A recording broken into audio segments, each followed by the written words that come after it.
السلام عليكم ورحمة الله وبركاته. أعوذ بالله من الشيطان الرجيم. بسم الله الرحمن الرحيم. الحمد لله الحمد لله الحمد لله رب العالمين. اللهم صل على سيدنا محمد وعلى آل سيدنا مولانا محمد. رب اشرح لي صدري ويسر لي أمري واحلل عقدة من لساني يفقهوا قولي. أعوذ بكلمات الله التامة من كل شيطان وهامة ومن كل عين لامة ولا حول ولا قوة إلا بالله العلي العظيم. ബഹുമാനരായ മുഅ്മിനീങ്ങളെ മുഅ്മിനാത്തുകളെ, പരിശുദ്ധ ഖുർആനിലെ 152ാമത്തെ പേജാണ് ഇന്ന് റൈഹാൻ ഖുർആൻ ക്ലാസ്സിൽ നമുക്ക് പഠിക്കാനുള്ളത്. അള്ളാഹു നമ്മുടെ ഈ സംഗമം സ്വാലിഹായ അമലായി ഖബൂൽ ചെയ്യട്ടെ. നമ്മൾ ദുആ ചെയ്യാൻ കടപ്പെട്ട എല്ലാ ആളുകൾക്കും, പ്രത്യേകിച്ച് നമ്മുടെ മാതാപിതാക്കൾ, ഉസ്താദന്മാർ, മുഫസ്സിരീങ്ങൾ, പണ്ഡിതന്മാർ, ക്ലാസ് കേൾക്കുന്നവർ, പിന്നീട് റെഫർ ചെയ്യുന്നവർ, നമുക്ക് ഭക്ഷണം തന്ന സ്നേഹിതർ, സഹായിച്ചവർ എല്ലാവർക്കും അള്ളാഹു തആല രണ്ട് ലോകത്തും ഖൈർ പ്രദാനം ചെയ്യട്ടെ. ആമീൻ യാ റബ്ബൽ ആലമീൻ. നമ്മൾ ആദ്യമായി 152ാം പേജിന്റെ പാരായണമാണ് നിർവഹിക്കുന്നത്. അഊദു ബില്ലാഹി മിനശ് ശൈത്വാനിർ റജീം. ബിസ്മില്ലാഹിർ റഹ്മാനിർ റഹീം. ഖാല മാ മനഅക അല്ലാ തസ്ജുദ ഇദ് അമർതുക قال أنا خير منه خلقتني من نار وخلقته من طين قال فاهبط منها فما يكون لك أن تتكبر فيها فاخرج فإنك من الصاغرين قال أنظرني إلى يوم يبعثون قال إنك من المنظرين قال فبما أغويتني لأقعدن لهم صراطك المستقيم ثم لآتينهم من بين أيديهم ومن خلفهم وعن أيمانهم وعن شمائلهم ولا تجد أكثرهم شاكرين قال اخرج منها مذءوما مدحورا لمن تبعك منهم لأملأن جهنم منكم أجمعين ويا آدم اسكن أنت وزوجك الجنة فكلا من حيث شئتما ولا تقربا هذه الشجرة فتكونا من الظالمين فوسوس لهما الشيطان ليبدي لهما ما وري عنهما من سوآتهما وقال ما نهاكما ربكما عن هذه الشجرة إلا أن تكونا ملكين أو تكونا من الخالدين وقاسمهما إني لكما لمن الناصحين فدلاهما بغرور فلما ذاقا الشجرة بدت لهما سوآتهما وطفقا يخصفان عليهما من ورق الجنة وناداهما ربهما ألم أنهكما عن تلكما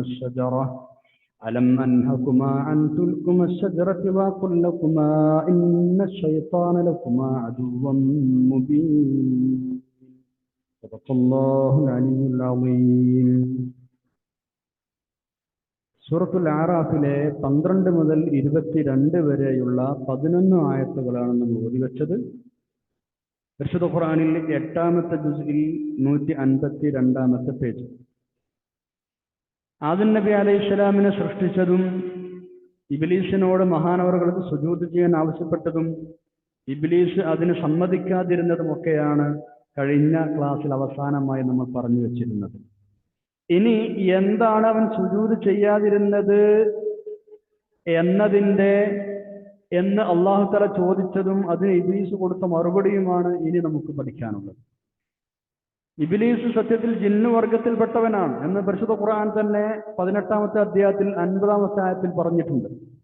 മലക്കുകളുടെ കൂട്ടത്തിൽപ്പെട്ട ആളല്ല. പക്ഷേ അങ്ങനെ ആയാലും ആ കൽപ്പന അവനും ബാധകമായിരുന്നു. സുജൂദ് ചെയ്യാൻ പറഞ്ഞ ആ കൽപ്പന ഇബ്ലീസിനും ബാധകമാണ്. പക്ഷേ അസൂയയും അഹന്തയും ധിക്കാരവും കൊണ്ടാണ് അവൻ സുജൂദ് ചെയ്യാതിരുന്നത്. എന്താണ് അവൻ പറഞ്ഞ ന്യായം? എന്നെ തീയിൽ നിന്നും ആദമിനെ മണ്ണിൽ നിന്നുമാണല്ലോ പടച്ചത്, അതുകൊണ്ട് ഞാൻ ആദമിനേക്കാൾ ഉത്തമനാണ്, സുജൂദ് ചെയ്യാൻ എന്നെ കിട്ടില്ല. അടിസ്ഥാനപരമായി ഏത് വസ്തുവിൽ നിന്നാണ് സൃഷ്ടിക്കപ്പെട്ടത് എന്നതിനേക്കാൾ പ്രാധാന്യം കൊടുക്കേണ്ടത് ആ വസ്തുവിന്റെ ഗുണവും സവിശേഷതയുമാണ് എന്ന കാര്യം ഇബ്ലീസ് ഓർത്തില്ല. ശരിക്കും ആലോചിച്ചാൽ അവൻ പറഞ്ഞ ന്യായമനുസരിച്ച് സുജൂദ് ചെയ്യാതിരിക്കാൻ അവനേക്കാൾ യോഗ്യത മലക്കുകൾക്കായിരുന്നു. കാരണം മലക്കുകൾ പ്രകാശം കൊണ്ട് സൃഷ്ടിക്കപ്പെട്ട ആളുകളാണ്. ഇബ്ലീസിനേക്കാളും ഉഷാറാണ് അവർ. ഇബ്ലീസിനെ തീ കൊണ്ടാണ് സൃഷ്ടിച്ചത്, മലായിക്കത്തുകളെ പ്രകാശം കൊണ്ടാണ് സൃഷ്ടിച്ചത്. അപ്പൊ സുജൂദ് ചെയ്യാതിരിക്കാൻ ഈ പറഞ്ഞ ന്യായം വെച്ച് നോക്കുമ്പോൾ ആരാണ് അർഹർ? മലായിക്കത്താണ്. പക്ഷെ അവർ ചെയ്തു, അവർ അള്ളാഹുവിന്റെ കൽപ്പന അനുസരിച്ചു. ഇവൻ ദുർന്യായം പറഞ്ഞ് രക്ഷപ്പെടുകയാണ് ചെയ്തത്. നോക്കാം 12ാമത്തെ ആയത്ത്. ബിസ്മില്ലാഹിർ റഹ്മാനിർ റഹീം. ഖാല മാ മനഅക അല്ലാ തസ്ജുദ ഇദ് അമർതുക ഖാല അന ഖൈറും മിൻഹു ഖലഖതനി മിൻ നാരിൻ വഖലഖതഹു മിൻ തീൻ. ഖാല ഇബ്ലീസ് പറഞ്ഞു, അല്ലാഹു തആല ചോദിക്കണം അവനോട്. ഖാല അള്ളാഹു ചോദിച്ചു, ഇബ്ലീസിനോട് ചോദിക്കുകയാണ്, മാ മനഅക, എന്താണ് നിന്നെ തടഞ്ഞത്? അല്ലാ തസ്ജുദ, സുജൂദ് ചെയ്യാതിരിക്കാൻ, ഇത് അമർത്തുക, ഞാൻ നിന്നോട് കൽപ്പിച്ചപ്പോ സുജൂദ് ചെയ്യാതിരിക്കാൻ കാരണം എന്താ? ഖാല, അവൻ പറഞ്ഞു, അന ഖൈറും മിൻഹു, ഞാൻ ആദമിനേക്കാൾ ഉത്തമനാണ് അലൈഹിസ്സലാം. ആ ഉത്തമനാണ് എന്നതിന് ന്യായം ഇനി പറയുന്നു. ഖലഖതനി, നീ എന്നെ പടച്ചത് മിന്നാരിൻ, തീ കൊണ്ടാണല്ലോ. വഖലഖതഹു, ആദമിനെ നീ പടച്ചത് അലൈഹിസ്സലാം മിൻ തീനിൻ, മണ്ണ് കൊണ്ടാണല്ലോ. അത് തീ കൊണ്ട് പടച്ച ഞാനല്ലോ ഉഷാറ്, മണ്ണ് കൊണ്ട് പടച്ച ആദമിനേക്കാൾ. അതുകൊണ്ട് ഞാൻ സുജൂദ് ചെയ്യില്ല. മണ്ണിനേക്കാൾ തീയാണ് ഉഷാറ്. അതുകൊണ്ട് ആ മണ്ണ് കൊണ്ട് സൃഷ്ടിക്കപ്പെട്ട ആദമിനെ നമിക്കാൻ തീയിൽ സൃഷ്ടിക്കപ്പെട്ട ഞാൻ തയ്യാറല്ല. എന്നോട് കൽപ്പിച്ചത് ശരിയായില്ല. ഇതാണ് അവൻ നമ്മളോട് പറഞ്ഞ ന്യായം. ഇതിലൊരു കഴമ്പില്ല, വെറും ധിക്കാരമാണ്, വെറും അനുസരണക്കേടാണത്. തീയിനെ കുറിച്ചും മണ്ണിനെ കുറിച്ചും പഠിച്ചാൽ അത് മനസ്സിലാവും. ഇത്തരം ഈ ആയത്ത് പഠിക്കുമ്പോൾ നമ്മൾ മനസ്സിലാക്കേണ്ട ഒരു ഭാഗം, ഇത്തരം ചില സമീപനങ്ങൾ ലോകത്തിന്റെ വിവിധ ഭാഗങ്ങളിൽ ഇന്നും നിലനിൽക്കുന്നുണ്ട് എന്നതാണ്. എന്ന് പറഞ്ഞാൽ യോഗ്യതയോ മറ്റോ നോക്കാതെ ഒരാൾ ജനിച്ച നാട് അല്ലെങ്കിൽ ജനിച്ച ദേശം, അയാളുടെ തൊലിയുടെ നിറം, ഇതൊക്കെ അടിസ്ഥാനമാക്കി ഉച്ചനീചത്വങ്ങൾ കൊണ്ടു നടക്കുന്ന ഒരു സ്വഭാവം ഇന്നും നിലവിലുണ്ട്. വർണ്ണവെറി എന്നൊക്കെ നിങ്ങൾ പറയില്ലേ? പല മുൻ നിര രാജ്യങ്ങളിലും വർണ്ണവെറി വല്ലാത്ത വിഷയമായി ഇപ്പോഴും നടക്കുന്നുണ്ട്. തൊലി വെളുത്ത ആളുകള് അവരുള്ളിടത്തേക്ക് കറുത്ത തൊലിയുള്ളവർക്ക് കടന്നു വരാൻ പാടില്ല. ലോകത്തിന്റെ വിവിധ ഭാഗങ്ങളിൽ അന്താരാഷ്ട്ര നിയമങ്ങൾ കാറ്റിൽ പറത്തിക്കൊണ്ട് ഇന്നും വർണ്ണവെറിയന്മാർ വിലസം നടക്കുകയാണ്. അതുപോലെ തന്നെ കറുത്ത വർഗക്കാരെ മൃഗീയമായ പീഡനങ്ങൾക്ക് വിധേയമാക്കുന്നുണ്ടവർ. ഇത് ഇങ്ങനെ ഒരുപാട് ഉച്ചനീചത്വങ്ങൾ. അതേപോലെ തന്നെ അയിത്താചാരം, അയിത്തം നമ്മുടെ നാട്ടിലൊക്കെ നടപ്പുള്ള, ഇന്ത്യയിൽ നടപ്പുള്ള, ഇതൊന്നും ആർക്കും പറഞ്ഞ് മനസ്സിലാക്കി കൊടുക്കേണ്ട കാര്യമില്ല. പരസ്പരം തൊട്ടുകൂടാ, അശുദ്ധമായി പോയും താഴ്ന്ന വർഗ്ഗക്കാര് ഉയർന്ന വർഗ്ഗക്കാര്, ഇതൊക്കെ പിശാചിന്റെ പാരമ്പര്യമാണ് എന്നാണ് ഇവിടെ നിന്ന് നമ്മൾ അടിസ്ഥാനപരമായി മനസ്സിലാക്കേണ്ടത്. ഇത്തരം വാദങ്ങൾ ആര് പൊക്കിക്കൊണ്ടുവന്നാലും അതെല്ലാം പൈശാചികമാണ്. ഇവിടെ ഇബ്ലീസ് ആദം നബി അലൈഹി ഇസ്ലാമിനെ സുജൂദ് ചെയ്യാതിരിക്കാൻ പറഞ്ഞ ന്യായം അതിന്റെ ബാക്കിയുള്ള ഇത്തരം വാദങ്ങളൊക്കെ. അതിലൊന്നും ഒരു കാര്യമൊന്നുമില്ല. മനുഷ്യന്റെ ക്വാളിറ്റിയാണ് നോക്കേണ്ടത്. മനുഷ്യൻ അവന്റെ ഉള്ളുകൊണ്ടാണ് അവൻ മേന്മയുള്ളവനാകുന്നത്. ഇനി നമ്മൾ 13 മുതൽ 15 വരെ ആയത്തിലേക്ക് കടക്കുകയാണ്. ഇബ്ലീസിന്റെ ഈ അഹങ്കാരം കാരണം സ്വർഗത്തിൽ നിന്ന് പുറത്തു പോകാൻ അല്ലാഹു തആല കൽപ്പിച്ചു എന്നാണ് ഇനി പറയുന്നത്. നോക്കൂ 13ാമത്തെ ആയത്ത്. ബിസ്മില്ലാഹിർ റഹ്മാനിർ റഹീം. ഖാല ഫഹ്ബിത് മിൻഹാ ഫമാ യകൂനു ലക അൻ തതകബ്ബറ ഫീഹാ ഫഖ്റുജ് ഇന്നക മിനസ് സാഗിരീൻ. ഖാല, അല്ലാഹു തആല പറയുന്നു, ഫഹ്ബിത്, നീ ഇറങ്ങ്, മിൻഹാ, അവിടെ നിന്ന് നീ ഇറങ്ങ്. ഫമാ യകൂനു ലക അൻ തതകബ്ബറ ഫീഹാ, അവിടെ നിനക്ക് അഹങ്കരിക്കാൻ പറ്റില്ല. നിനക്ക് അഹങ്കരിക്കാൻ ഇവിടെ പറ്റില്ല. അതുകൊണ്ട് ഫഖ്റുജ്, നീ പുറത്തു പോ. ഇന്നക മിനസ് സാഗിരീൻ, നീ നിന്നരിൽപ്പെട്ടവൻ തന്നെയാണ്, തീർച്ച. നീ മഹാമോശക്കാരിൽപ്പെട്ട ആളാണ്, നിന്നരിൽപ്പെട്ടവനാണ്. അതുകൊണ്ട് നീ പുറത്തു പോ. ഇഹ്ബിത് എന്ന് പറഞ്ഞാൽ ഇറങ്ങുന്നർത്ഥം. സ്വർഗ്ഗത്തിൽ ഇറങ്ങാണ്. ഖാല ഫഹ്ബിത് മിൻഹാ, അവിടുന്ന് ഇറങ്ങ്, ആകാശലോകത്ത് നിന്ന് ഇറങ്ങ്. ഫമാ യകൂനു ലക അൻ തതകബ്ബറ ഫീഹാ, അവിടെ കിബ്ർ നൽകാൻ പറ്റിയ സ്ഥലമല്ല, ഇറങ്ങ അവിടുന്ന്. അതിൽ നിന്ന് എന്ന് പറഞ്ഞാൽ, മിൻഹ എന്ന് പറഞ്ഞാൽ വ്യത്യസ്ത അഭിപ്രായങ്ങളുണ്ട്. സ്വർഗത്തിൽ നിന്ന് എന്നൊരു അഭിപ്രായമുണ്ട്, ആകാശത്തിൽ നിന്ന് എന്നൊരു അഭിപ്രായമുണ്ട്, അല്ലെങ്കിൽ ഇബ്ലീസിന് അല്ലാഹു തആല കൊടുത്തിരുന്ന ഉന്നതമായ പദവികളിൽ നിന്ന് എന്നും അഭിപ്രായമുണ്ട്. ഇങ്ങനെ 3 അഭിപ്രായമുണ്ട്. പോക്കിരിത്തരവും അഹങ്കാരവും കാണിക്കുന്ന ആളുകളെ അല്ലാഹു തആല ലോക ആളുകൾക്കിടയിൽ, ലോക ജനങ്ങൾക്കിടയിൽ നിന്നരാക്കി താഴ്ത്തിക്കളയുമെന്ന് ഇവിടുന്ന് മനസ്സിലാക്കണം. അതാണ് ഇന്നക മിനസ് സാഗിരീൻ എന്ന് പറയാൻ. ഇന്നക മിനസ് സാഗിരീൻ എന്ന് പറയുന്നത്. അള്ളാഹു തആല അയാളെ താഴ്ത്തിക്കളഞ്ഞു, ഇടിച്ചു താഴ്ത്തി. അതേസമയം അള്ളാഹുവിനോട് ആര് വിനയം കാണിച്ചോ അള്ളാഹു അവനെ ഉയർത്തുകയും ചെയ്യും. ഹദീസിൽ ആ വിഷയം പറഞ്ഞിട്ടുണ്ട്. അള്ളാഹുവിന് ആര് ധിക്കാരം കാണിച്ചോ അവൻ അള്ളാഹു തആല താഴ്ത്തിക്കളയും. ഇവനെ കാണിച്ചതുപോലെ, ഇവനെ സ്വാധീനപ്പെടുത്തിയതുപോലെ അള്ളാഹു തന്നെ ആട്ടിക്കളഞ്ഞു എന്ന് ഇബ്ലീസിന് ബോധ്യമായി. എന്നാ പിന്നെ അപ്പോഴെങ്കിലും അവന് ഖേദം തോന്നണ്ടേ? അപ്പോഴും തോന്നിയില്ല. അപ്പൊ അവൻ എന്താ ചെയ്തതെന്നറിയോ? പുറത്തു പോ എന്ന് പറഞ്ഞ സമയത്ത് അവൻ പറഞ്ഞാൽ അവർ ഡിമാൻഡ് വെക്കുകയാണ് ചെയ്തത്. അള്ളാഹുവിന് മുമ്പിൽ ഒരു അപേക്ഷ സമർപ്പിക്കുകയാണ്. എന്താണ് അപേക്ഷ? എല്ലാവരും മരണപ്പെട്ട് രണ്ടാമത് ഉയർത്തെഴുന്നേൽക്കുന്നത് വരെ എനിക്ക് ആയുസ് നീട്ടിത്തരണം. ഇതാണ് അവന്റെ അപേക്ഷ. ഈ അപേക്ഷയുടെ പിന്നിൽ ഒരു ദുരൂഹതയുണ്ട്. എന്താണെന്നറിയോ? അവന്റെ ഉദ്ദേശം വ്യക്തമാണ്. മനുഷ്യവർഗം നിലനിൽക്കുന്ന കാലത്തോളം അവർ വഞ്ചിക്കാനും വഴിപിഴപ്പിക്കാനും അവസരം ഉണ്ടാവണം. അതോടൊപ്പം ഏറ്റവും പ്രധാനമായി മരണത്തിൽ നിന്ന് രക്ഷപ്പെടുകയും വേണം. കാരണം രണ്ടാമത്തെ ജീവിതത്തിന് ശേഷം പിന്നീട് ആർക്കും മരണമല്ലല്ലോ. രണ്ടാമത്തെ ഉയർത്തിയെഴുന്നേൽപ്പിന് ശേഷം പിന്നെ ആരും മരിക്കൂലല്ലോ. അതുകൊണ്ടാണ് അവൻ അങ്ങനെ ചോദിച്ചത്. എങ്ങനെ? എല്ലാവരും മരണപ്പെട്ട് രണ്ടാമത് ഉയർത്തിയെഴുന്നേൽക്കുന്നത് വരെ എനിക്ക് ആയുസ് നീട്ടിത്തരണം. അവനോ മരിക്കൂല. എന്താണ് ആ ചോദ്യം? 14-ാമത്തെ ആയത്ത് നോക്കൂ. ബിസ്മില്ലാഹിർ റഹ്മാനിർ റഹീം. ഖാല അൻളിർനി ഇലാ യൗമി യുബ്അസൂൻ. ഖാല, ഇബ്ലീസ് ആവശ്യപ്പെട്ടു. അവൻ പറഞ്ഞു, അൻളിർനി, പടച്ചവനെ നീ എനിക്ക് അവധി നീട്ടിത്തരണം, എനിക്ക് നീ കാലതാമസം നൽകണം. ഇലാ യൗമി യുബ്അസൂൻ, അവർ ഉയർത്തിയെഴുന്നേൽപ്പിക്കപ്പെടുന്നത് വരെ. എന്ന് പറഞ്ഞാൽ മനുഷ്യർ ഉയർത്തിയെഴുന്നേൽപ്പിക്കപ്പെടുന്ന ദിവസം വരെ നീ എനിക്ക് അവധി നീട്ടിത്തരണം, ആയുസ് നീട്ടിത്തരണം. അള്ളാഹു തആല അപേക്ഷ സ്വീകരിച്ചു. ആയിക്കോട്ടെ എന്ന് പറഞ്ഞു. പക്ഷേ ആ ആവശ്യം പൂർണ്ണമായി അംഗീകരിച്ചില്ല. ആയത്തുകൾ നോക്കാം. 15-ാമത്തെ ആയത്ത്. ബിസ്മില്ലാഹിർ റഹ്മാനിർ റഹീം. ഖാല ഇന്നക മിനൽ മുൻളരീൻ. അള്ളാഹു തആല പറഞ്ഞു, ഖാല, റബ്ബ് മറുപടി പറഞ്ഞു, ഇന്നക, ശരി, നിശ്ചയം നീ, മിനൽ മുൻളരീൻ, അവധി നീട്ടിക്കൊടുക്കപ്പെട്ടവരിൽ പെട്ടവനാണ്. കാരണം നിനക്ക് ആയുസ് നീട്ടി തന്നിട്ടുണ്ട്. പക്ഷെ എത്ര കാലം എന്ന് ഇവിടെ പറഞ്ഞിട്ടില്ല. സൂറത്തുൽ ഹിജ്റിൽ അത് പറഞ്ഞിട്ടുണ്ട്. ഇവിടത്തെ പറഞ്ഞുള്ളൂ നിനക്ക് ആയുസ് നീട്ടി തന്നു എന്ന് അള്ളാഹു തആല പറഞ്ഞിട്ടുണ്ട്. അതിന്റെ വിശദീകരണം സൂറത്തുൽ ഹിജ്റിലെ 37-38 ആയത്തിൽ അള്ളാഹു തആല പറഞ്ഞിട്ടുണ്ട്. ബിസ്മില്ലാഹിർ റഹ്മാനിർ റഹീം. ഖാല ഫഇന്നക മിനൽ മുൻളരീന ഇലാ യൗമിൽ വഖ്തിൽ മഅലൂം. നിശ്ചിത കാലം വരെ നിനക്ക് ആയുസ് നീട്ടപ്പെട്ടിട്ടുണ്ട് എന്ന് അള്ളാഹു തആല അവനോട് പറഞ്ഞു. അങ്ങനെയാണ് സൂറത്തുൽ ഹിജ്റിൽ പറഞ്ഞത്. ഇവിടെ ഇലാ യൗമിൽ വഖ്തിൽ മഅലൂം എന്ന് പറഞ്ഞാൽ നിശ്ചിത സമയം. അതുകൊണ്ടുള്ള ഉദ്ദേശം ലോകം നശിപ്പിക്കാനായി സൂർ എന്ന കാഹളത്തിൽ ഒന്നാമതായി ഊതുന്ന ആ സമയം വരെ എന്നാണ്. ഇങ്ങനെയാണ് മഹാന്മാരായ മുഫസ്സിറുകൾ പലരും ഇവിടെ വ്യാഖ്യാനം പറഞ്ഞത്. അതിന്റെ അർത്ഥം എന്താ? അവനും മരിക്കേണ്ടി വരും. അങ്ങനെ ഒന്നാമത്തെ സൂർ എന്ന കാലത്ത് ഒന്നാമത്തെ ഒത്ത് ലോകം മുഴുവൻ നശിക്കാൻ വേണ്ടിയുള്ളതാണ്. അപ്പൊ അതുവരെ മാത്രമേ ഇബ്ലീസിന് സമയം കൊടുത്തുള്ളൂ അള്ളാഹ്. അല്ലാതെ രണ്ടാമത് പുനർജന്മം നൽകപ്പെടുന്നത് വരെ കൊടുത്തിട്ടില്ല. ആ മരണത്തിന് ഒഴിവാകാനുള്ള അവൻ ആ അപേക്ഷ കൊടുത്തത് പക്ഷെ സ്വീകരിച്ചില്ല. അള്ളാഹു തആല ഏതുവരെ നീട്ടി കൊടുത്തത്? ഇലാ യൗമിൽ വഖ്തിൽ മഅലൂം, ഖിയാമത്ത് നാൾ സംഭവിക്കുന്നത് വരെ, ഒന്നാം കാഹളത്തിൽ ഒന്നാമതായി ഊതുന്നത് വരെ. അപ്പൊ മരണത്തിൽ നിന്ന് രക്ഷപ്പെടാൻ അവന് കഴിയില്ല. സത്യത്തിൽ അതിനാണ് അവൻ അപേക്ഷിച്ചത്. അതിനവൻ കഴിയില്ല. അള്ളാഹു തആല അങ്ങനെ കൊടുത്തില്ല.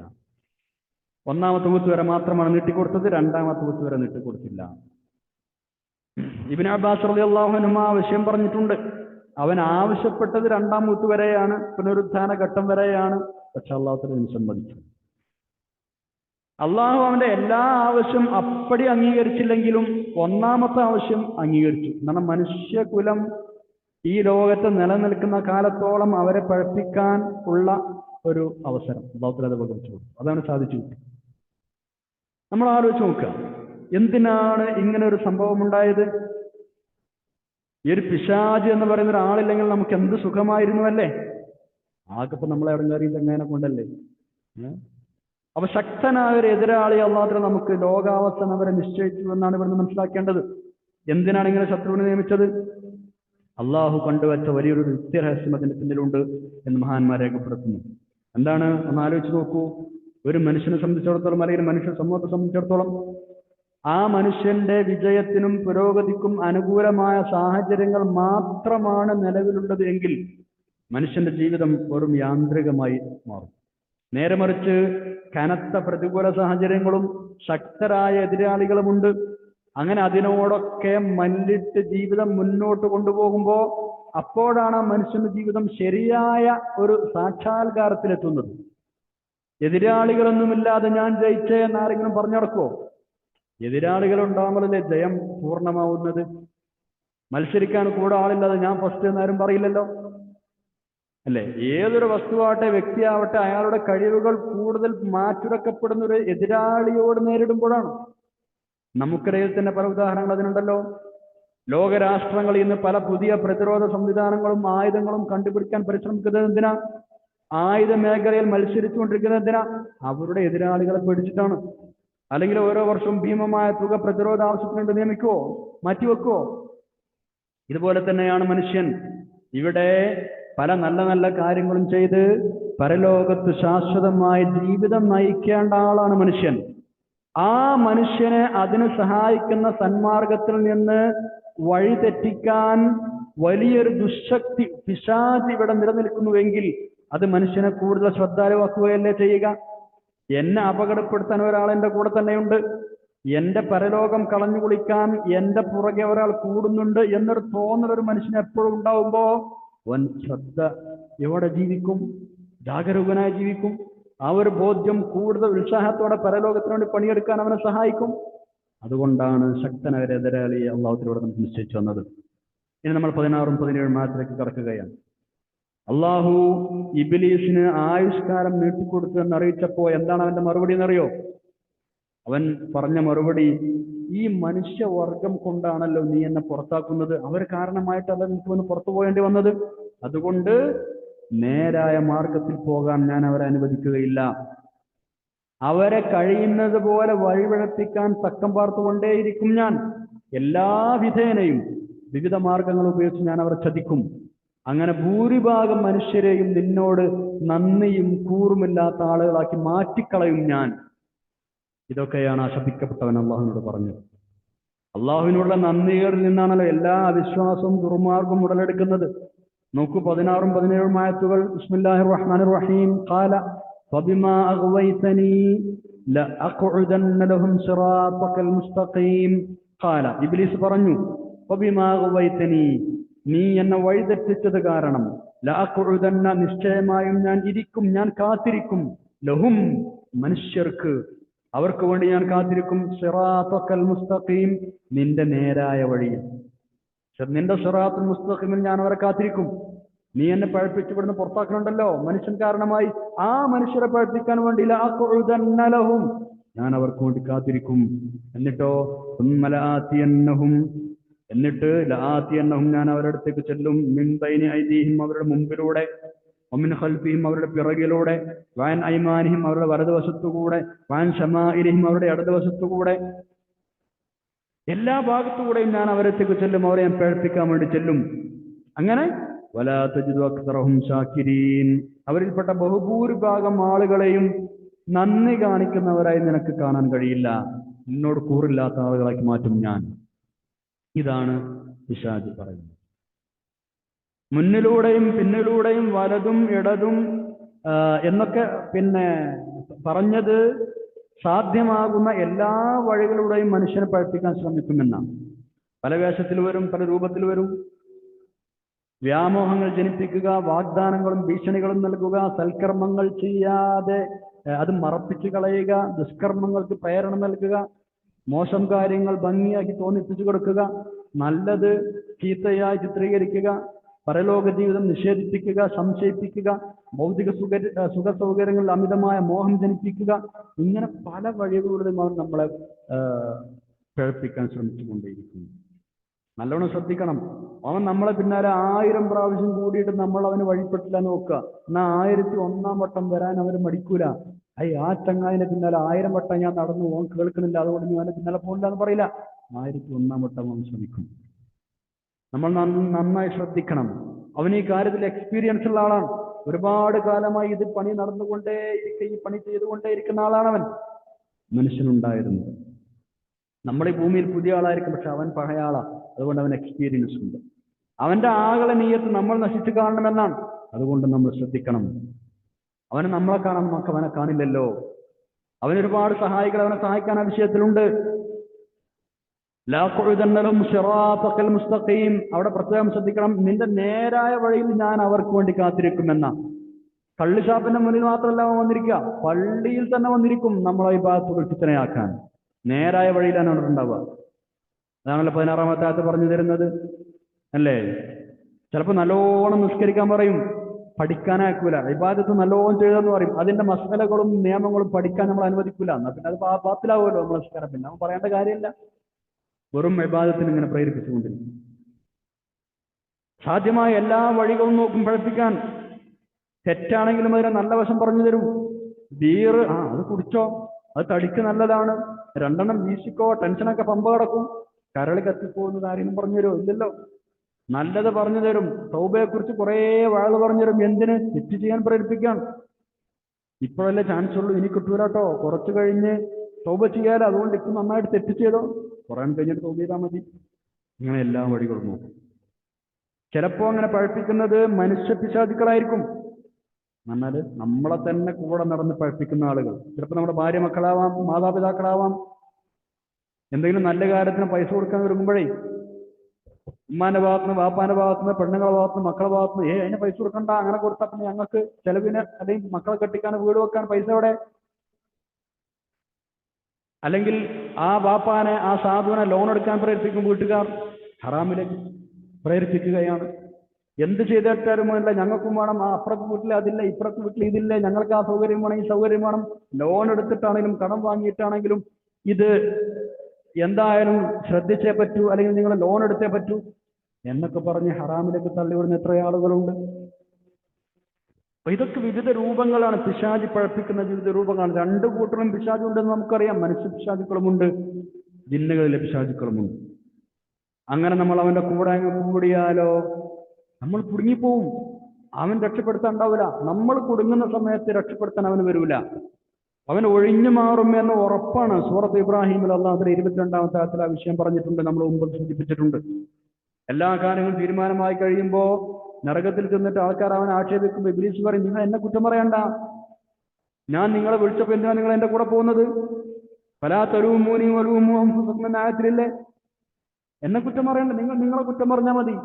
ഇന്ന് എനിക്ക് നിങ്ങളെ സഹായിക്കാനായിട്ട് കഴിയില്ല, ഞാൻ വിളിച്ചപ്പോൾ എന്തിനാണ് നിങ്ങൾ ഇറങ്ങിപ്പോകുന്നത്? സൂറത്ത് ഇബ്രാഹിമിന്റെ 22-ാമത്തെ ആയത്ത് നോക്കൂ, വളരെ വ്യക്തമായി അല്ലാഹു തആല അവിടെ പറഞ്ഞിട്ടുണ്ട് ആ വിഷയം. വെറുതെ അവന്റെ കൂടെ നിൽക്കണ്ട, അവൻ നമ്മളെ കൈയൊഴിയും. നമ്മൾ പലപ്പോഴും അവന്റെ കൂടെയാണ്, ഫുൾ ടൈം അവന്റെ ഒപ്പമാണ്. പലപ്പോഴും നിസ്കാരത്തിലടക്കം നമ്മൾ ഇബ്ലീസിന്റെ കൂടെയാണ്. ശ്രദ്ധിക്കണം നമ്മൾ. ശൈത്താന് തന്നെ പലവട്ടം അന്തം വിട്ടിട്ടുണ്ട് എന്നാണ്, അത്ഭുതപ്പെട്ട് പരതന്ത്രനായിട്ടുണ്ട്. അവൻ പറയാണ്, ഈ മനുഷ്യന്മാരെ കാര്യം വല്ലാത്ത അത്ഭുതം തന്നെ. അള്ളാഹുവിന് അവർക്ക് വലിയ ഇഷ്ടമാണ്, പക്ഷെ അള്ളാഹുവിനെ അവർ എതിര് ചെയ്യുന്നു, അള്ളാഹുവിനെ ധിക്കരിക്കുന്നു. എന്നെ ഭയങ്കര ഉറപ്പാണ്, പക്ഷെ ഞാൻ വിളിച്ചാൽ എൻ്റെ കൂടെ പോരും ചെയ്യും. നമ്മളൊപ്പം പോകാതിരിക്കുക. ദിക്റുകൾ നമ്മൾ പതിവാക്കുക, ദിക്റുകൾ പതിവാക്കുക. അള്ളാഹു തആല എല്ലാവർക്കും ഓരോ മലക്കിനെയും മനുഷ്യനെയും ഓരോ മലക്കിനെയും ശൈത്താനെയും ഓരോരുത്തർക്കും നിശ്ചയിച്ചു കൊടുത്തിട്ടുണ്ട്. ആ ശൈത്താൻ തിന്മയിലേക്ക് നയിക്കുമ്പോൾ മലക്കുകൾ നന്മയിലേക്ക് നയിക്കാൻ കൂടെ ഉണ്ടാവും. ആ പിശാച് നമ്മുടെ മേൽ സ്വാധീനം ചെലുത്തുന്നത് നമ്മൾ ദിക്റിൽ നിന്ന് മാറി നിൽക്കുമ്പോഴാണ്. സൂറത്ത് സുഖ്റഫ് 36-ൽ ബിസ്മില്ലാഹിർ റഹ്മാനിർ റഹീം വമൻ യഅശു അൻ ദിക്രിർ റഹ്മാനി നുഖയ്യിദ് ലഹു ശൈത്താനൻ ഫഹുവ ലഹു ഖരീൻ. അള്ളാഹുവിന്റെ ദിക്ർ മാറി അത് അശ്രദ്ധരായ അത് കൊണ്ടു നടക്കാതെ ജീവിക്കുന്ന ആളുകൾക്ക് അള്ളാഹു തആല ശൈത്താൻ ഖരീനായ ഒരു ശൈത്താനെ ചെയ്തു കൊടുക്കും. ദിക്ർ വലിയ വിഷയമാണ്. നമ്മൾ കൊണ്ടു നടക്കുക, നമ്മളത് പതിവാക്കുക. അള്ളാഹുമായി നമ്മൾ അടുക്കുന്നത് ഏത് വിധേനയും തടയും പിശാച്. അവരെല്ലായിടത്തും ഉണ്ട്. ഭൂമി അവരുടേത് കൂടിയാണ് ഭൂമി. അവർക്ക് വിവിധ വകുപ്പുകളുണ്ട്, മേധാവികളുണ്ട്, ഡിപ്പാർട്ട്മെന്റുകളുണ്ട്. നിരന്തരം മനുഷ്യനെ പഠിപ്പിക്കാൻ ആസൂത്രണങ്ങൾ നടത്തിക്കൊണ്ടിരിക്കുന്നുണ്ട്. ഓരോ ദിവസത്തെയും പ്രവർത്തനങ്ങൾ അവർ അവസാനം അന്ന് വൈകുന്നേരം മീറ്റിംഗ് കൂടി ആലോചിക്കാറുണ്ട്. ഇന്ന് എന്തൊക്കെ പ്രവർത്തിച്ചത്, ഇന്ന് ആരൊക്കെയാണ് പഠിപ്പിച്ചത്, എന്തൊക്കെയാണ് നിങ്ങൾ ചെയ്തത് എന്ന് ഇബ്ലീസിന്റെ നേതൃത്വത്തിൽ മീറ്റിംഗ് കൂടാറുണ്ടവർ. എന്നിട്ട് അതിൽ കൂടുതൽ ഗുരുതരമായ തെറ്റുകൾക്ക് പ്രേരിപ്പിച്ച ആളുകൾ അഭിനന്ദിക്കും. പ്രത്യേകിച്ച് ദമ്പതികളെ പിണക്കിയ ആ ഇബ്ലീസിനെ വലിയ ഇബ്ലീസ് എന്താണ് പറയാ, പ്രത്യേകം പ്രശംസിക്കും എന്നാണ്. ഇയാണ് ആൺകുട്ടി, അങ്ങനെയാണ് ചെയ്യേണ്ടത്. തെറ്റിക്കുക, ആളുകളെ തമ്മിൽ തെറ്റിക്കുക. അത് ദമ്പതികളാകുമ്പോൾ പുതിയാപ്ലയും പുതിയണ്ണെ തെറ്റിക്കുക എന്ന് പറഞ്ഞാൽ വലിയ സന്തോഷമുള്ള വിഷയമാണ്. അത്തരം എല്ലാ കാര്യങ്ങൾക്കും നമ്മളെ പിന്നാലെ കൂടിക്കൊണ്ടേയിരിക്കും. നമ്മൾ ശ്രദ്ധിക്കണം. നമ്മൾ ദിക്ർ ചൊല്ലിക്കാതിരിക്കാൻ പരമാവധി അവർ ശ്രമിക്കും. ഉറക്കം വരുത്തും, വാച്ചെടുത്ത് നോക്കും. നമ്മൾ സമയം എത്രയായി, ചെല്ലിയത് മദീന് നിർത്തുക, പരിശുദ്ധ ഖുർആൻ ഓതാനാക്കാതെ നമ്മളെ അവര് മാറ്റി നിർത്തും. ഇതൊക്കെ അവരുടെ പണികളാണ്. 3 സംഗതികൾ ഉണ്ടായാൽ പിന്നെ പിശാച് നമ്മളിൽ നിന്ന് പിടുത്തം വിടൂല എന്നാണ്. 3 വിഷയങ്ങൾ. ഒന്ന്, നമ്മൾ നമ്മുടെ തെറ്റുകൾ മറന്നാൽ, ചെയ്തു പോയ തെറ്റുകൾ മറന്നാൽ പിശാച് നമ്മളെ വേഗം സ്വാധീനിക്കും. നമ്മൾ ഒരുപാട് നല്ല കാര്യങ്ങൾ ചെയ്യുന്നുണ്ടെന്ന് നമുക്ക് തന്നെ തോന്നിയാൽ, ഞാൻ ഒരുപാട് അമല് ചെയ്യുന്ന ആളാണെന്ന് നമുക്ക് തോന്നിയാൽ, ഞാൻ അത്യാവശ്യം തിരക്കടില്ല എന്നൊരു മനുഷ്യനെ തോന്നിയാൽ, ഈ 3 സംഗതികൾ ഒരു മനുഷ്യനിലുണ്ടായാൽ പിന്നെ പിശാച് അവനെ വിടൂല എന്നാണ്. നമ്മൾ ശ്രദ്ധിക്കുക. അപ്പൊ നമ്മൾ പിടികൊടുക്കാതിരിക്കുക. നമ്മൾ മുങ്ങി നടക്കണം. നമുക്ക് നല്ലോണം അറിയുന്ന വിഷയമാണത്. മുങ്ങി നടക്കുക എന്നുള്ളത്. കടക്ക വാങ്ങിയാലും മുങ്ങി നടക്കാൻ കണ്ടിട്ടില്ലേ? നാം പിശാച് നിങ്ങൾ മുങ്ങി നടക്കുക. അതിനാണ് അള്ളാഹു തആല കൃത്യമായി പറഞ്ഞു തന്നത്. സത്യത്തിൽ നമ്മൾ അവനെ കാണുന്നില്ല എന്നത് ശരിയാണ്, നമുക്ക് അവനെ കാണാൻ കഴിയുന്നില്ല എന്നത് ശരിയാണ്. അതിനാണ് അള്ളാഹു തആല ഇത്രയും വ്യക്തമായ ശത്രുവാണ് എന്ന് അടിക്കടി പരിശുദ്ധ ഖുർആൻ പറഞ്ഞു തരുന്നത്. നിങ്ങളത് ശ്രദ്ധിക്കണമെന്ന് പറയാൻ. നല്ല ഈമാനും തവക്കുലും ഉണ്ടെങ്കിൽ നമുക്ക് അവന്റെ ശല്യത്തിൽ രക്ഷപ്പെടാം. ഇന്നഹു ലൈസ ലഹു സുൽത്താനുൻ അലല്ലദീന ആമനു വഅലാ റബ്ബിഹിം യതവക്കലൂൻ. അല്ലേ? ഒപ്പം കൂടാതിരിക്കാൻ ഒരു വഴി നമ്മൾ നേരെ ചൊവ്വേ പോകുക എന്നതാണ്. തെറ്റുകളിലേക്ക് പോകാതെ ഹലാലായത് മാത്രം സമ്പാദിച്ച് നമ്മൾ റാഹത്തായിട്ട് നല്ല നിലയ്ക്ക് ജീവിക്കുക. നിസ്കരിക്കുന്ന ആളെ ഫിത്നയാക്കാൻ കുട്ടികളെ പറഞ്ഞേക്കുമ്പോഴേ ഇബ്ലീസ് പറയൂത്രേ, നിങ്ങൾ അവന്റെ അടുത്ത് പോയിട്ട് അവന്റെ ഭക്ഷണവും അവന്റെ വരുമാനമൊക്കെ നോക്കുക. അത് ഹറാമെന്നാണ് എങ്കിൽ പിന്നെ നിങ്ങൾ അവനെ നിസ്കാരത്തിൽ പ്രയത്നിക്കാനോ നിൽക്കണ്ട. കാരണം അതിന്റെ ആവശ്യമില്ല. അവന്റെ നിസ്കാരം അല്ലെങ്കിലേ സ്വീകരിക്കപ്പെടാതെ മാറ്റി നിർത്തപ്പെടുന്നതാണ്. അപ്പോ നമ്മൾ ശ്രദ്ധിക്കുക. എങ്ങാനും നമ്മൾ അവനൊപ്പം കൂടി പോയിട്ടുണ്ടെങ്കിൽ വളരെ പെട്ടെന്ന് തൗബ ചെയ്ത് തിരിച്ചു വരിക, അള്ളാഹുവിനോട് ഇസ്തിഗ്ഫാർ ചെയ്യുക. അള്ളാഹു നമുക്ക് പുറത്തു തരട്ടെ. ആമീൻ യാ റബ്ബൽ ആലമീൻ. അള്ളാഹു പുറത്തു തരും. നീ അവരെ പഴപ്പിച്ചാൽ അവർ ഇസ്തിഗ്ഫാർ ചെയ്യുന്ന കാലത്തോളം ഞാൻ മനുഷ്യർക്ക് പുറത്തു കൊടുക്കുമെന്ന് അള്ളാഹു തആല പറഞ്ഞിട്ടുണ്ട്. അല്ലേ? ഇബ്ലീസിനെ പുറത്താക്കിയ സമയത്ത് ഇബ്ലീസ് പറഞ്ഞു, യാ റബ്ബി വഇസ്സതിക, നിന്റെ ഇസ്സത്തിന് സത്യം, അവരെ റൂഹുള്ള കാലത്തോളം അവരെ ഞാൻ പഴപ്പിക്കും. അവർ ജസദുകളിൽ റൂഹുള്ള കാലത്തോളം ഞാൻ പഴപ്പിക്കും. അള്ളാഹു നമ്മളോട് പറഞ്ഞത്, അവരെന്നോട് പൊറുക്കലിനെ ചോദിക്കുന്ന കാലത്തോളം ഞാൻ പുറത്തു കൊടുക്കും. നമ്മൾ ഇസ്തിഗ്ഫാർ ചെയ്ത് തൗബ ചെയ്ത് അള്ളാഹു നമുക്ക് പുറത്തു തരട്ടെ. ആമീൻ. നമ്മൾ 18ാമത്തെ ആയത്തിലേക്ക് കടക്കുകയാണ്. എന്താണ് അള്ളാഹുവിന്റെ മറുപടി? അതായത് ഞാൻ അവരെ പഴപ്പിക്കുമെന്നാണ് കഴിഞ്ഞ ആയത്തിൽ നമ്മൾ പറഞ്ഞത്. അള്ളാഹുവിനെ കുറിച്ച് മറുപടിയാണ് ഇനിയുള്ള ആയത്തിലുള്ളത്. പുറത്തു പോടാ എന്നായിരുന്നു മറുപടി. നിന്നെയും നിന്നെ പിൻപറ്റുന്ന ആളുകളെയും ഞാൻ നരകത്തിലിടുമെന്ന് അള്ളാഹു തീർത്തു പറഞ്ഞു. നോക്കൂ 18ാമത്തെ ആയത്ത്. ബിസ്മില്ലാഹിർ റഹ്മാനിർ റഹീം. ഖാല ഖുർജ് മിൻഹാ മദ്ഊമൻ മദ്ഹൂറാ ലമൻ തബിഅക മിൻഹും ലഅംലഅന്ന ജഹന്നമ മിൻകും അജ്മഈൻ. ഖാല, അള്ളാഹു പറഞ്ഞു, ഖുർജ് മിൻഹാ, ഇവിടുന്ന് പുറത്തു പോടുന്ന്. മദ്ഊമൻ, നിന്ദനായി നീ പുറത്തു പോ. മദ്ഹൂറൻ, അഭിഷപ്തനായി നീ പുറത്തു പോ. അഭിഷപ്തനും നിന്ദനുമായി നീ അവിടുന്ന് പുറത്തു പോ. ലമൻ തബിഅക മിൻഹും, നിന്നെ ആരൊക്കെ പിന്തുടർന്നോ, മനുഷ്യരിൽ നിന്ന് ആരെല്ലാം നിന്നെ പിന്തുടർന്നോ, ലഅംലഅന്ന, നിശ്ചയമായും ഞാൻ നിറക്കും, ജഹന്നമ, നരകം, മിൻകും അജ്മഈൻ, നിങ്ങളെ എല്ലാവരെയും കൊണ്ട് ഞാൻ നരകം നിറക്കും. നിന്നെ ആരൊക്കെ പിൻപറ്റിയോ, നിന്നെയും നിന്നെ പിൻപറ്റിയ ആളുകളെയും ഞാൻ നരകത്തിലിട്ട് നരകം നിറക്കും ഞാൻ. ഇതാണ് അള്ളാഹു തആല മറുപടിയായി പറഞ്ഞത്. മദ്ഹൂർ എന്ന് പറഞ്ഞാൽ അള്ളാഹുവിന്റെ റഹ്മത്തിൽ നിന്ന് ആട്ടപ്പെട്ട ആള് എന്നർത്ഥം പറയാം. അഭിഷപ്തൻ എന്നർത്ഥം പറയാം. പിശാചിനെ പിൻപറ്റിയ ആളുകളെല്ലാം അവനോടൊപ്പം നരകത്തിൽ പോകുമെന്നാണ് ഈ ആയത്തിൽ അള്ളാഹു തആല പറയുന്നത്. അപ്പൊ നമ്മൾ അവന്റെ കൂടെ കൂടിയാൽ നമ്മളും പോകേണ്ടി വരും. അള്ളാഹു നമ്മളെ കാത്തുരക്ഷിക്കട്ടെ. ആമീൻ യാ റബ്ബൽ ആലമീൻ. എല്ലാവരെയും പഴപ്പിക്കും എന്ന ഇബ്ലീസിന്റെ വാദം അള്ളാഹു തആല ഒരിക്കലും നിരാകരിക്കുകയോ നിഷേധിക്കുകയോ അതിനെ ഖണ്ഡിക്കുകയോ ചെയ്തിട്ടില്ല. പക്ഷെ ഒരു കാര്യം പറഞ്ഞു, എന്റെ നിഷ്കളങ്കരായ അടിമകളെ നിനക്ക് തൊടാൻ പറ്റും, അവരെ വഴിതെറ്റിക്കാൻ നിനക്ക് കഴിയില്ല. നിന്നെ പിൻപറ്റുന്ന, നീ വിളിച്ചാൽ വരുന്ന ദുർമാർഗികളെ മാത്രമേ നിനക്ക് പ്രവർത്തിക്കാൻ കഴിയൂ, അല്ലാതെ എന്റെ സ്വന്തക്കാരെ അതിനെ പറ്റൂല. അങ്ങനെ തീർത്തു പറഞ്ഞു എന്ന് സൂറത്തുൽ ഹിജ്റിൽ 42ാമത്തെ ആയത്തിലുണ്ട്. ബിസ്മില്ലാഹിർ റഹ്മാനിർ റഹീം. ഇന്ന ഇബാദി ലൈസ ലക അലൈഹിം സുൽത്താനുൻ ഇല്ലാ മൻ ഇത്തബഅക മിനൽ ഗാവി. എന്റെ അടിമകളെ, എന്നെ സ്നേഹിക്കുന്നവർ നിന്റെ കൂടെ വരും, അവരെ നിനക്കൊന്നും ചെയ്യാൻ കഴിയില്ല. അള്ളാഹു നമ്മളെ കൂട്ടത്തിൽ പെടുത്തി തരട്ടെ. ആമീൻ യാ റബ്ബൽ ആലമീൻ. 19ാമത്തെ ആയത്തിലേക്ക് നമ്മൾ കടക്കുകയാണ്. ഏതായാലും ഇബ്ലീസിനെ അള്ളാഹു തആല പുറത്താക്കി സ്വർഗത്തിൽ നിന്ന്. അതേസമയം ആദം നബി അലൈഹിസ്സലാമിന് വലിയ ബഹുമാനാദരങ്ങൾ നൽകി. ജീവിതം സന്തോഷകരമാകാൻ ഒരു ഇണയെ സൃഷ്ടിച്ചു കൊടുത്തു. രണ്ടുപേരെയും സുഖസമ്പൂർണമായ സ്വർഗത്തിൽ താമസിപ്പിച്ചു. വിഭവസമൃദ്ധമായ സുഖലോക സ്വർഗത്തിൽ ആനന്ദപൂർണമായ ജീവിതം നയിക്കുകയാണവർ. സ്വർഗത്തിൽ താമസിക്കാനും എന്ത് വേണമെങ്കിലും എവിടെ നിന്ന് വേണമെങ്കിലും തിന്നാനും ഒക്കെ അല്ലാഹു തആല അനുവാദം കൊടുത്തു. പക്ഷെ ഒരു നിബന്ധന വെച്ചു, ഒരു വൃക്ഷം മാത്രം സമീപിക്കരുത്, അതായത് അതിന്റെ ഫലം തിന്നരുത് എന്ന് പ്രത്യേകമായി പറഞ്ഞു. ഇബ്ലീസ് എല്ലാവരെയും പഴപ്പിക്കുമ്പോൾ നേരത്തെ പ്രതിജ്ഞ എടുത്തിട്ടുണ്ട്. ആ പ്രതിജ്ഞ നടപ്പാക്കുന്നതിന്റെ ഉദ്ഘാടനം നടത്താൻ ഈ ഒരു അവസരം അവൻ ഉപയോഗപ്പെടുത്തുകയാണ്. നോക്കൂ 19-ാമത്തെ ആയത്ത്. ബിസ്മില്ലാഹിർ റഹ്മാനിർ റഹീം. വയാ ആദമു ഉസ്കുൻ അൻത വസൗജുകൽ ജന്ന വകുലാ മിൻ ഹൈസു ശിഅ്തുമാ വലാ തഖറബാ ഹാദിഹി അശ്ശജറ ഫതകൂനാ മിനൽ ളാലിമീൻ. വയാ ആദം, ആദം നബിയേ ഉസ്കുൻ, നിങ്ങൾ താമസിച്ചോളൂ, അന്ത നിങ്ങൾ താമസിച്ചോളൂ, വസൗജുക അങ്ങയുടെ ഭാര്യയും അൽ ജന്ന സ്വർഗത്തിൽ. എന്നിട്ട് ഫകുലാ മിൻ ഹൈസു ശിഅ്തുമാ എവിടെ നിന്ന് വേണമെങ്കിലും യഥേഷ്ടം നിങ്ങൾ തിന്നോളൂ. മിൻ ഹൈസു ശിഅ്തുമാ എവിടെ നിന്ന് വേണമെങ്കിലും തിന്നോളൂ. പക്ഷേ വലാ തഖറബാ നിങ്ങൾ അടുത്തു പോകരുത് ഹാദിഹി ശജറത്ത് ഈ ഒരു മരത്തോട്, ഈ ഒരു മരത്തിന്റെ ഫലം നിങ്ങൾ കഴിക്കരുത്. അങ്ങനെ നിങ്ങൾ കഴിച്ചാലോ ഫതകൂന മിനൽ ളാലിമീൻ നിങ്ങൾ അതിക്രമകാരികളിൽ പെട്ടുപോകും, അക്രമം ചെയ്തതിൽ പെട്ടുപോകും. അതുകൊണ്ട് അത് ചെയ്യരുത്. ഇതാണ് അല്ലാഹു തആല പറഞ്ഞത്. അടുത്ത ആയത്ത് നോക്കി, 20 മുതൽ 22 വരെ. നമ്മൾ നേരത്തെ പറഞ്ഞതുപോലെ മനുഷ്യനെ പിഴപ്പിക്കാനും വഞ്ചിക്കാനും പ്രതിജ്ഞ എടുത്ത് പിശാച് ആ പിഴപ്പിക്കൽ പരിപാടി തുടങ്ങുകയാണ്. ആദിമ മനുഷ്യനായ ആദം നബി അലൈഹി ഇസ്ലാമിനെയും ഹവ്വാ ബീവിയെയും പിഴപ്പിച്ചുകൊണ്ട് അതിന് ഉദ്ഘാടനം നടക്കുകയാണ്. ആദം നബി അലൈഹി ഇസ്ലാമിനോട് കടുത്ത പകയുണ്ട് ഇബ്ലീസിന്, ഭയങ്കര ദേഷ്യമുണ്ട്, ഒടുങ്ങാത്ത ദേഷ്യമാണ്. കാരണം ആദം നബി കാരണമാണല്ലോ പുറത്തു പോകേണ്ടി വന്നത്, അഭിശപ്തനായത്. അപ്പൊ എന്ത് കുതന്ത്രം പ്രയോഗിച്ചും ആദം നബി അലൈഹി ഇസ്ലാമിനെ വീഴ്ത്താൻ അവൻ പ്രതിജ്ഞ എടുത്തു നിൽക്കുകയായിരുന്നു. അങ്ങനെയാണ് ആദം നബി അലൈഹി ഇസ്ലാമിന്റെ മുമ്പിൽ ചെന്ന് ആ മരത്തിലെ പഴം തിന്നാൻ പ്രേരിപ്പിച്ചത്. അള്ളാഹുവിനെ കുറിച്ച് സത്യം ചെയ്താണ് അവനെന്ന് പറഞ്ഞത്. ഞാൻ പറയുന്നത് നിങ്ങൾ നന്മക്ക് വേണ്ടിയാണ്, റബ്ബ് തിന്നരുത് എന്ന് നിങ്ങളോട് പറഞ്ഞത് എന്താണെന്നറിയോ? അതിലെ പഴം കഴിച്ചാൽ പിന്നെ നിങ്ങൾക്ക് എന്നും ഇവിടെ താമസിക്കാം, ഇവിടെ നിങ്ങൾ ശാശ്വതവാസികളാകും. അങ്ങനെ ആകരുത് എന്ന് വിചാരിച്ചാൽ തിന്നരുത് എന്ന് അല്ലാഹു തആല പറഞ്ഞത്. അല്ലെങ്കിൽ ആ പഴം തിന്നാൽ നിങ്ങൾ മലക്കുകളായി മാറും. അങ്ങനെ ആവരുത് എന്ന് വിചാരിച്ചിട്ടാണ് അള്ളാഹു നിങ്ങളോട് തിന്നരുതെന്ന് പറഞ്ഞത്.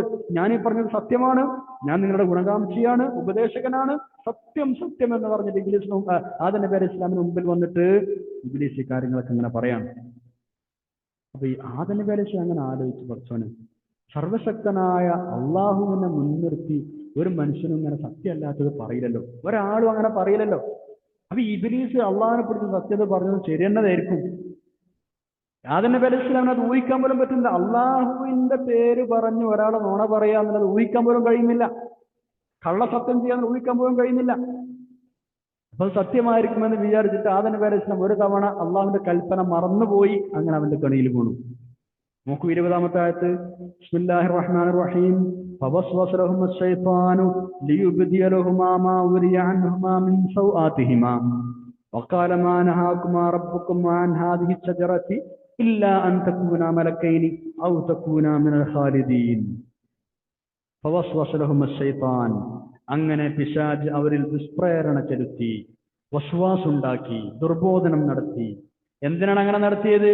ലിയുബ്ദിയ ലഹുമാ അവർക്ക് വെളിപ്പെടാൻ വേണ്ടി, മാ ഉരിയ അൻഹുമാ മറഞ്ഞു നിന്നിരുന്നത്, മിൻ സൗആതിഹിമാ അവരുടെ ഗുഹ്യഭാഗങ്ങളിൽ നിന്ന്. എന്ന് പറഞ്ഞാൽ അവരുടെ മറക്കപ്പെട്ടിരുന്ന ഗുഹ്യഭാഗങ്ങൾ വെളിവാകാൻ വേണ്ടി അവൻ ദുർബോധനം നടത്തി എന്ന് പറഞ്ഞാൽ, അവൻ ദുർബോധനം നടത്തി ആ പഴം അവർ കഴിച്ചു. അപ്പം എന്തായി? അതുവരെ മറഞ്ഞു കടന്നിരുന്ന അവരുടെ രണ്ടുപേരുടെയും ഗുഹ്യഭാഗങ്ങൾ വെളിച്ചത്തായി, അത് പുറത്തു വന്നു. മറഞ്ഞു കടന്നിരുന്ന ഗുഹ്യഭാഗങ്ങൾ വെളിച്ചത്തായി, അവർ ധരിച്ചിരുന്ന ഡ്രസ്സ് നീങ്ങിപ്പോയി എന്നർത്ഥം. ലിയുബ്ദിയ ലഹുമാ മാ ഉരിയ അൻഹുമാ മിൻ സൗആതിഹിമാ തൽഫലമായി അവരുടെ മറക്കപ്പെട്ടിരുന്ന ഗുഹ്യഭാഗങ്ങൾ വെളിപ്പെട്ടു. മറക്കപ്പെട്ടിരുന്ന അവരുടെ ഗുഹ്യഭാഗങ്ങൾ വെളിപ്പെടുത്തുവാനായി ഇങ്ങനെ വസ്വാസം നടത്തിയെന്നാണ് ആയത്തിന്റെ ശരിയായ അർത്ഥം, ഉദ്ദേശം ഇതാണ്. എന്നിട്ട് അപ്പൊ അല്ലാഹു തആല ചോദിച്ചു ആദം നബി അലൈഹി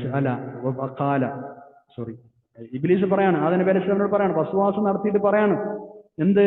മാ നഹാകുമാ റബ്ബുകുമാ നിങ്ങളെ റബ്ബ് നിങ്ങളോട് വിരോധിച്ചിട്ടില്ല, അൻഹാദി ശജറത്തി ഈ മരത്തിൽ നിന്ന് പഴം തിന്നരുത് എന്ന്.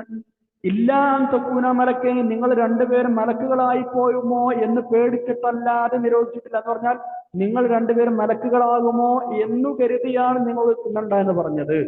ഔ തകൂന മിനൽ ഖാലിദീൻ അല്ലെങ്കിൽ നിങ്ങൾ ഇവിടെ ശാശ്വതരായി തീരും ഇവിടെ ശാശ്വതരായി തീരരുത് എന്ന് ഉദ്ദേശിച്ചത് കൊണ്ടാണ് അള്ളാഹു തആല അങ്ങനെ പറഞ്ഞത്. നിങ്ങൾ മലക്കുകളായി മാറരുത്, അല്ലെങ്കിൽ നിങ്ങൾ ശാശ്വതരായി മാറരുത്, ഇവിടെ എന്നും താമസിക്കുന്ന ആളുകളായി മാറരുത് എന്ന ഉദ്ദേശമുള്ളത് കൊണ്ട് മാത്രമാണ് അള്ളാഹു തആല നിങ്ങൾക്ക് തിന്നണ്ടെന്ന് പറഞ്ഞത്. നിങ്ങൾ തിന്നാണെങ്കിൽ നിങ്ങൾക്ക് രണ്ട് നേട്ടം ഉണ്ടാവും. ഒന്നുകിൽ നിങ്ങൾ മലക്കുകളായി മാറും, അല്ലെങ്കിൽ നിങ്ങളുടെ ഖാലിദീങ്ങളായി ഇവിടെ നിങ്ങൾക്ക് എന്നും സ്വർഗത്തിൽ താമസിക്കാൻ കഴിയും. ഇതാണ് അവൻ പറഞ്ഞത്.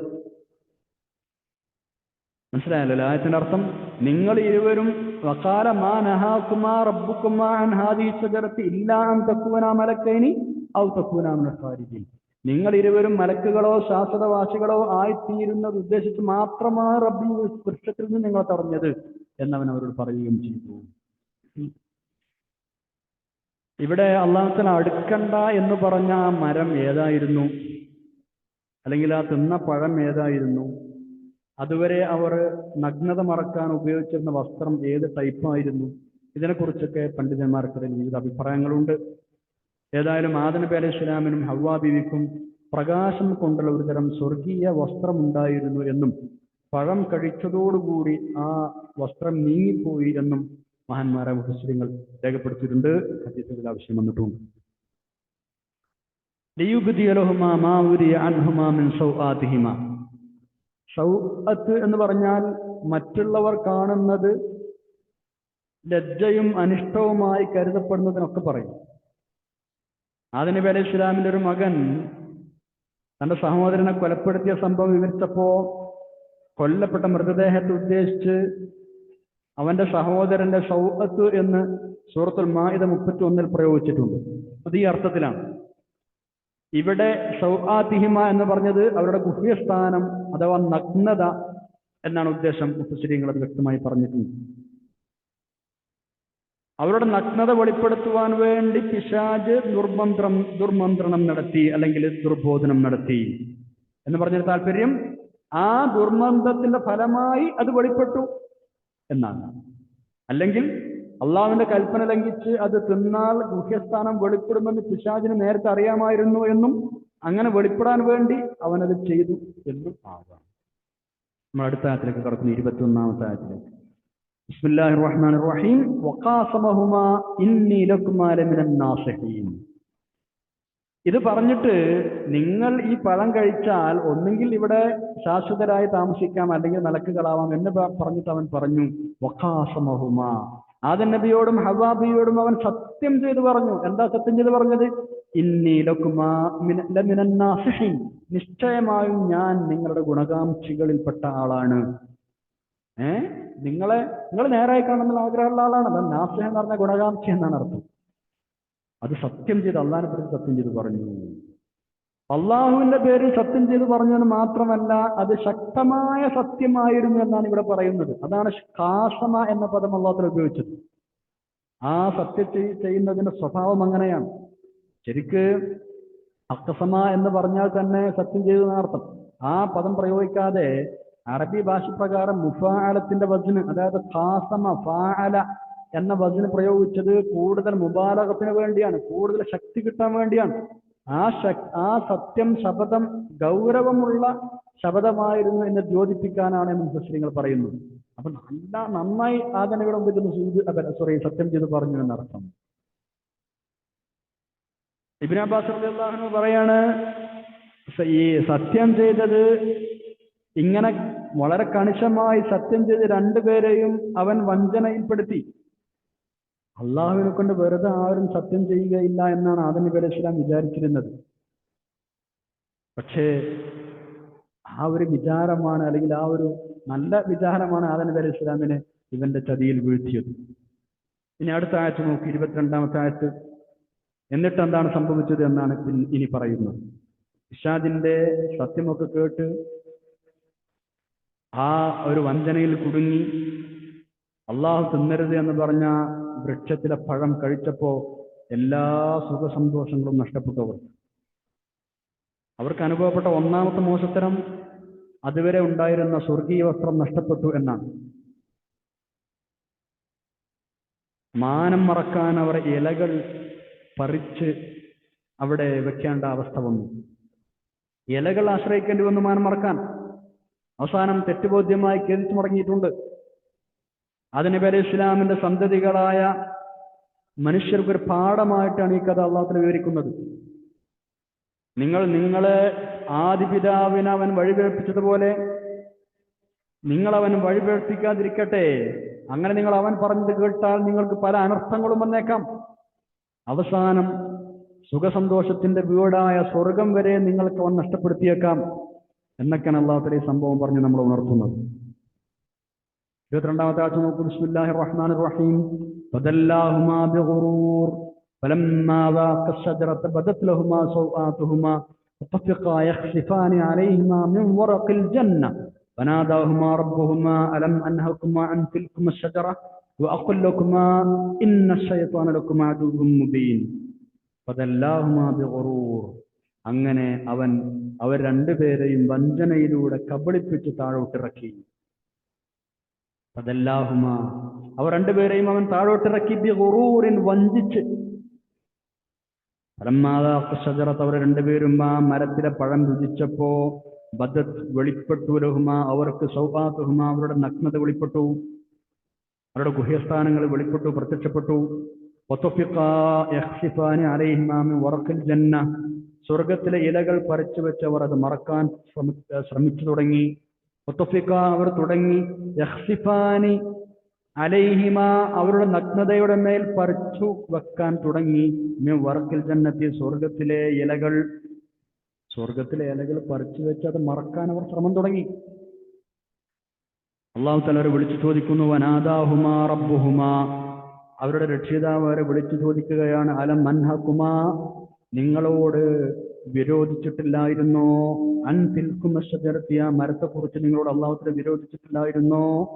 വഖുൽ ലകുമാ, ഞാൻ നിങ്ങളോട് പറഞ്ഞിട്ടില്ലായിരുന്നോ? ഇന്ന ശൈത്താന, നിശ്ചയമാൻ പിശാച്, ലകുമാ, നിങ്ങൾക്ക് രണ്ടുപേർക്കും അദുവ്വുൻ മുബീൻ, പ്രത്യക്ഷമായ ശത്രുവാണ് എന്ന് ഞാൻ നിങ്ങളോട് പറയുകയും ചെയ്തിട്ടില്ലായിരുന്നോ? അല്ലാഹു തആല അവരോട് ചോദിക്കുകയാണ്. ഇവിടെ നമ്മൾ മനസ്സിലാക്കേണ്ട പ്രത്യേകമായ ഒരു സംഗതിയുണ്ട്. എന്താണ്? ആദം നബി അലൈഹി സ്വലാം പാപം ചെയ്തു, തെറ്റ് ചെയ്തു എന്ന് മനസ്സിലാക്കരുത്. അമ്പിയാക്കൾ മാസൂമീങ്ങളാണ്, തെറ്റ് ചെയ്യാത്ത ആളുകളാണ്. പിന്നെ ആ സമയത്ത് ആദം നബി അലൈഹി സ്വലാം പ്രവാചകനല്ല എന്നതാണ് പ്രധാനമായി അത് മനസ്സിലാക്കുക. മാത്രവുമല്ല, ഇവിടെ ഒരു മറവിയാണ് സംഭവിച്ചത്. സൂറത്ത് ത്വാഹയിലെ 115 അത് മറന്നു ചെയ്തതാണ് ആദം നബി എന്ന് അല്ലാഹു തആല പറയുന്നുണ്ട് അലൈഹിസ്സലാം. സൂറത്ത് ത്വാഹയിലെ 115 ബിസ്മില്ലാഹിർ റഹ്മാനിർ റഹീം. വലഖദ് അഹിദ്നാ ഇലാ ആദമ മിൻ ഖബ്ലു ഫനസിയ വലം നജിദ് ലഹു അസ്മ. ഒരു ഉറപ്പ് കാരണം, ദൃഢനിശ്ചയത്തിന്റെ കുറവ് കാരണം, ഉറപ്പ് കുറഞ്ഞത് കാരണം അള്ളാഹുവിന്റെ കൽപ്പന മറന്നുപോയതാണ്. അങ്ങനെ പിശാചിന്റെ കണിയിൽ വീണതാണ്. അതുപോലെ തന്നെ അന്ന് പ്രവാചകനായിട്ടില്ല എന്നത് മറ്റൊരു വിഷയവും മനസ്സിലാവുന്നുണ്ട്. പിന്നെ മാത്രമല്ല, മനുഷ്യന്റെ പ്രകൃതി നമ്മൾ ഇവിടെ പ്രത്യേകം മനസ്സിലാക്കണം. മലക്കുകളെ പോലെ അല്ല മനുഷ്യൻ. മലക്കുകൾ കുറ്റവാസന തീരെ ഇല്ലാത്ത ആളുകളാണ്, പാപത്തിൽ നിന്ന് മുക്തരാണ്. അതേസമയം പിശാച് നേരെ വിപരീതമാണ്, വെറും കുറ്റവാസന കൊണ്ട് നടക്കുന്ന ആളാണ്. നമ്മളെ പഠിപ്പിക്കാണ്.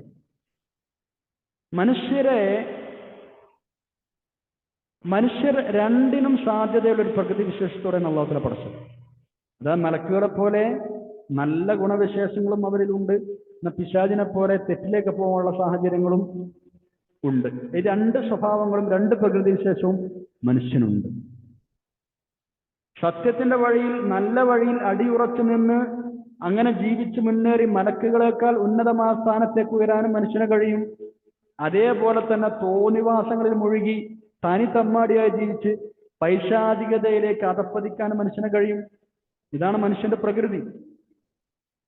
അത് ഏത് വേണമെന്ന് മനുഷ്യന് തീരുമാനിക്കാം. അപ്പൊ മറവി മൂലം ആദം നബി അലൈഹി സ്വലാം ഇങ്ങനെ ഒരു ചതിയിൽ പെട്ടുപോയത് ഉടനെ തന്നെ മനസ്സിലായി. അത് തിരുത്തി അള്ളാഹുവിനോട് കേറിച്ച് മടങ്ങുക ചെയ്തിട്ടുണ്ട് ആദം നബി അലൈഹി സ്വലാം മഹദാദിന്. ഇൻഷാ അല്ലാഹ് അതിന് അടുത്ത ആയത്തുകളുടെ ആവശ്യം വരുന്നുണ്ട്.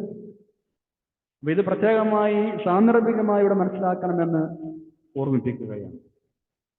പിന്നെ ഇത്രയും വിശദമായി കാര്യങ്ങൾ പറഞ്ഞു തരുമ്പോൾ നമ്മളെയും ഇതുപോലെ വഞ്ചനയിൽപ്പെടുത്താൻ വേണ്ടി, ചതിയിൽ വീഴ്ത്താൻ വേണ്ടി നമ്മളെ പിന്നാലെ കൂടുന്ന ഇബ്ലീസിനെ നമ്മൾ ശ്രദ്ധിക്കണം. നമ്മുടെ ആദ്യ പിതാവിനെ നഗ്നത വെളിപ്പെടുത്താനാണ് പ്രധാനമായി ശ്രമിച്ചത്. അങ്ങനെ സ്വർഗത്തിൽ നിന്ന് പുറത്താക്കാനും അങ്ങനെ ഒരുപാട് കാര്യങ്ങൾ. പിന്നെ ബാക്കിയുള്ള മനുഷ്യന്മാരൊക്കെ ഈ കോലത്തിൽ സ്വർഗത്തിൽ എത്താതിരിക്കാനും അവരുടെ നഗ്നത വെളിവാക്കാനും എല്ലാ നിലക്കും അവരെ ഇടിച്ചു താഴ്ത്താനും അവരെ നശിപ്പിക്കാനും വേണ്ടി ശ്രമിച്ചുകൊണ്ടിരിക്കുമെന്നത് എപ്പോഴും നമ്മൾ ഓർത്തിരിക്കണം. ഇത്രയുമാണ് ഇന്നത്തെ ക്ലാസ്സിൽ നമുക്ക് പഠിക്കാനുള്ളത്. ഇതിന്റെ ബാക്കി ഇൻഷാ അല്ലാഹ് അടുത്ത പേജിൽ പഠിക്കാം. അല്ലാഹു തൗഫീഖ് ചെയ്യട്ടെ. ആമീൻ. നമ്മൾ ദുആ ചെയ്ത് പിരിയുകയാണ്. അൽഹംദുലില്ലാഹി അൽഹംദുലില്ലാഹി അൽഹംദുലില്ലാഹി റബ്ബിൽ ആലമീൻ. അല്ലാഹുമ്മ സ്വല്ലി അലാ സയ്യിദിനാ മുഹമ്മദിൻ വഅലാ ആലി സയ്യിദിനാ മൗലാനാ മുഹമ്മദ്. അല്ലാഹുവേ, ഞങ്ങൾ പഠിച്ചതും കേട്ടതും സ്വാലിഹായ അമലായി സ്വീകരിക്കണം റഹ്മാനെ. പിശാചിന്റെ കെണി പറയുന്ന ഞങ്ങൾ എല്ലാവരെയും നീ കാത്തുരക്ഷിക്കണേ. അല്ലാഹു നിന്റെ കൂടെ പോകാതെ ഞങ്ങളെ സംരക്ഷിക്കണേ തമ്പുരാനെ. നിന്റെ നേർമാർഗത്തിൽ ഞങ്ങൾ അടിയുറച്ച് നിർത്തണേ. അല്ലാഹ് ഞങ്ങളെ തെറ്റുകുറ്റങ്ങളെ പുറത്ത് മാപ്പാക്കി തരണേ തമ്പുരാനെ. മാതാപിതാക്കൾക്ക് പുറക്കാൻ ഉസ്താദുമാർക്ക് പുറത്തു കൊടുക്കണം തമ്പുരാനെ. റബ്ബിർഹംഹുമാ കമാ റബ്ബയാനി സഗീറ. ഒരുപാട് ആളുകൾ ദുആ കൊണ്ട് വസിയത്തിട്ടുണ്ട്. എല്ലാവർക്കും നീ ഖൈറും സലാമത്തും സന്തോഷവും നൽകണേ. അല്ലാഹ് ഞങ്ങളെല്ലാവരെയും മാറ്റുകത്ത് നന്നാക്കണേ തമ്പുരാനെ. നിന്റെ സ്വർഗ്ഗത്തിൽ ഒരുമിച്ച് കൂട്ടണം, നരകത്തിൽ പുറത്താക്കണേ തമ്പുരാനെ. നിന്റെ ദീനിന് വേണ്ടി ഇതിനു വേണ്ടി ആത്മാർത്ഥമായ ഖിദ്മത്തുള്ള അവസരം നൽകണേ. അല്ലാഹ് ഞങ്ങളുടെ ശ്രമങ്ങളൊക്കെ നീ കബൂലാക്കുകയും ചെയ്യണം തമ്പുരാനെ. اللهم اغفر للمؤمنين والمؤمنات والمسلمين والمسلمات. اللهم اجعل جمعنا هذا جمعا مرحوما وتفرقنا من بعده تفرقا معصوما. ربنا آتنا في الدنيا حسنة وفي الآخرة حسنة وقنا عذاب النار. ربنا تقبل منا إنك أنت السميع العليم وتب علينا إنك أنت التواب الرحيم. آمين برحمتك يا أرحم الراحمين. وصلى الله تعالى وسلم على خير خلق سيدنا محمد وعلى آله وصحبه أجمعين. سبحان ربك رب العزة عما يصفون وسلام على المرسلين والحمد لله رب العالمين. إلى الدار القادم. سبحانك اللهم وبحمدك أشهد أن لا إله إلا أنت أستغفرك وأتوب إليك. السلام عليكم ورحمة الله وبركاته.